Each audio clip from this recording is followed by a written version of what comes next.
So last night we had a rainstorm come by. It was short. It wasn't that long, but the good thing is that the weather cooled down just like that. And today it's kind of, I see people walking around with jackets. Yesterday was in the 90s. Today people are walking around with jackets. It's unbelievable. It's rainy. I don't know if you can see that. It's raining. Not in here though. I'm nice and comfortable in my office. But the weather has changed, at least for now, for the next week or so. We're going to be in the 50s and 60s at night, 70s, low 80s during the day. And that's perfect weather. If you live in a van, that's just absolutely perfect. The perfect weather, for me at least, would be in the summer, every day, about high 70s, about 80 or so, and then about 60 at night. That would be perfect weather. Just unfortunately we can't do that. We can't flip a switch and make that happen. And that brings me to the hoax of global warming.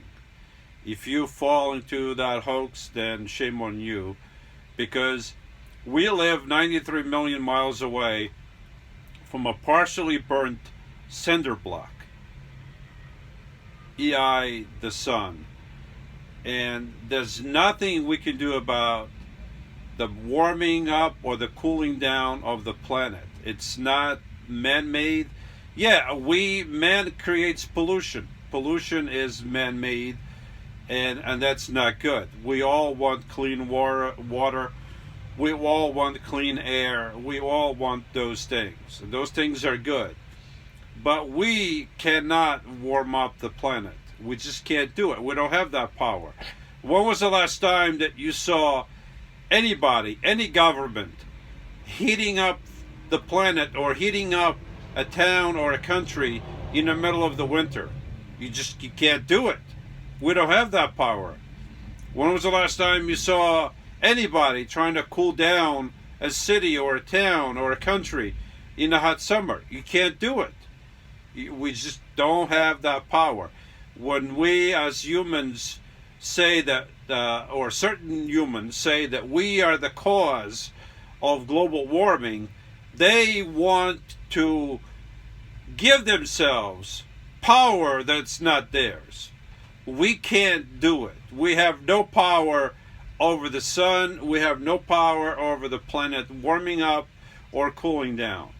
In fact, our planet cooled down in the Middle Ages, and we had what was called a mini ice age, and people were dying by the thousands because they were starving. You couldn't plant enough food to survive. It was just too cold.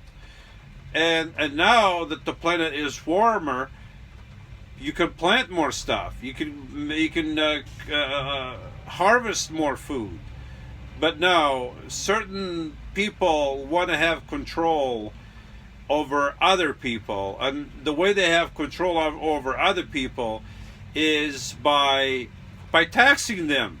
They want to tax us by the air that we exhale, by the farts that the cows fart.